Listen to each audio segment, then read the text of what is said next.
Hey, good day. It's Rick from Learn Digital Advertising, and today we have a free resource to introduce, and I wanted to do a quick video to show you how you might use it and how to make it your own, of course. This resource is a pay-per-click template, and we originally started using this to provide clients with an overview of different campaigns which we're running and to give them some of the details and to get approval and changes. But in general, just a great tool to help plan your pay-per-click campaign. So I'll go through quickly a few different tabs and we'll be done. So the Campaign Planner tab is the main tab. And basically what we try to do here is summarize each campaign, some of the basic features of it, as well as the ad copy and landing pages. So an example here, we'll see Campaign 1 where we're assigning a $2,000 budget. And we'll put a field in for our geo-target. The type of campaign, so this could be like search or display or retargeting. It could be a product listing ad campaign as well, I suppose. Then you have your different ad groups, of course. So for each ad group, we're going to maybe provide a couple different ads. So the idea here is to outline the ad-specific information. So for ad group 1, we have a couple different headlines. And then as we scroll to the right here, we'll get our different descriptions.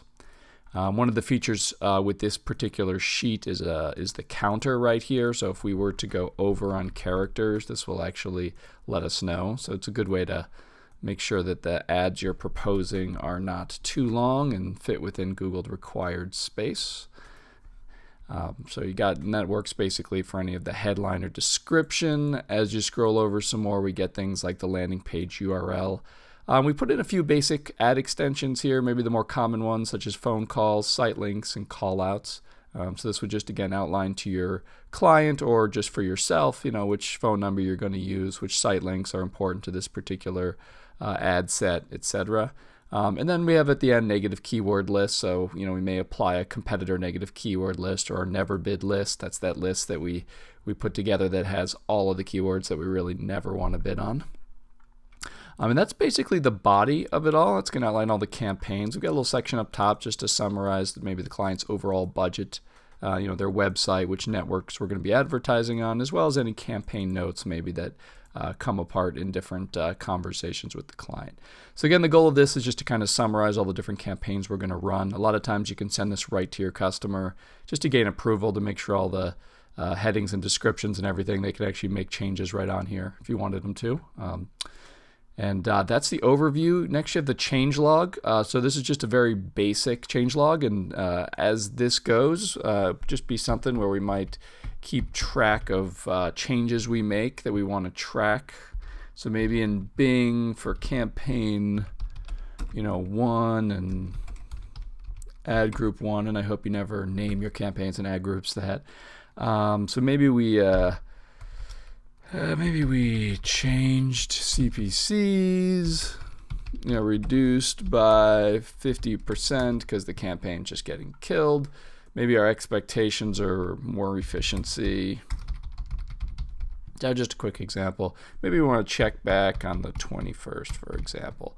So all this does, it's a very basic tool, but a very effective tool, is to keep track of any major changes you make in your campaigns. And then remind you, obviously, to go back and check on them and make sure that, what the result was okay. So on the 21st, we will check back and, see if the campaign got any better. And if not, we may try to make other changes. Or if so, we may continue along this path. But just super basic, super useful, though. And it's especially important to sort of track these changes. And then the last part of this free tool is just the Keyword Builder. So, we find this tremendously useful to build out sort of long keyword lists. So the example here, maybe we're going to build out a combination of top and best, restaurants, maybe in, and then we're going to advertise in Miami, Fort Lauderdale, and South Beach. And by pretty much adding a keyword into each of these boxes, we get all of the combinations: broad matched, phrase matched, and exact match. So you may prefer to just kind of paste these in another tool to build out other versions, modified broad, that kind of stuff. But generally speaking, it just makes it easy to build out long lists quickly. There may be cases where, you have 4 or 5 top, best, number 1, top rated, could be a number of different keywords. So let's go ahead and add top rated here, for example. We'll notice get a whole new set of keywords, which we can cut and paste either into Adwords or wherever. So just a few basic tools, hopefully to help your pay-per-click planning go a little bit better. This is completely open source. Feel free to modify it as you wish, put your own logo on it, make it your own, customize it. Hope you enjoy it.